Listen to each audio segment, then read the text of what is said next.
16751 Boat Mail express பத்தி தெரியுமா? அந்த காலகட்டத்தில் சென்னை டு கொழும்பு வரைக்கும் இந்த ட்ரெயின் யூஸ் பண்ணி கொழும்பு வரைக்கும் டிராவல் பண்ணிருக்காங்கன்னு சொன்னா அவங்களும் நம்ப முடியுமா? சென்னை டு தனுஷ்கோடி வரைக்கும் ட்ரெயின்லையும், தனுஷ்கோடி டு கொழும்பு வரைக்கும் போட்லையும் டிராவல் பண்ணலாம். ஒரே டிக்கெட் வச்சு சென்னை டு கொழும்புக்கு டிக்கெட் எடுத்துட்டோம்னா அந்த கொழும்பு வரைக்கும் இந்த டிக்கெட் வேலிடா இருக்கும். After independence Dhanushkodi to Colombo வரைக்கும் போகக்கூடிய அந்த படகு சவாரி நிறுத்தப்பட்டுச்சு. 1964 வந்த மிகப்பெரிய புயலோட தாக்கத்தின் விளைவா தனுஷ்கோடி நகரம் மொத்தமா அளிக்கப்பட்டது. இது மட்டும் இல்லாம பல அப்பாவி மக்கள் உயிரிழந்திருக்காங்க.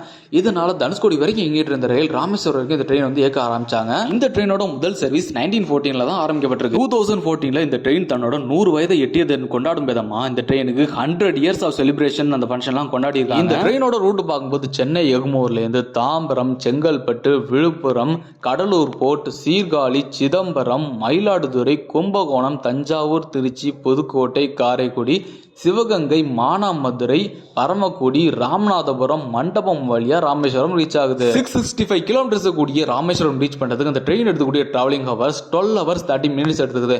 இந்த வீடியோ பிடிச்சதை லைக் பண்ணிட்டு நம்மளை சப்போர்ட் பண்ண ஆரம்பிங்க கைஸ். தேங்க்ஸ் ஃபார் வாட்சிங்.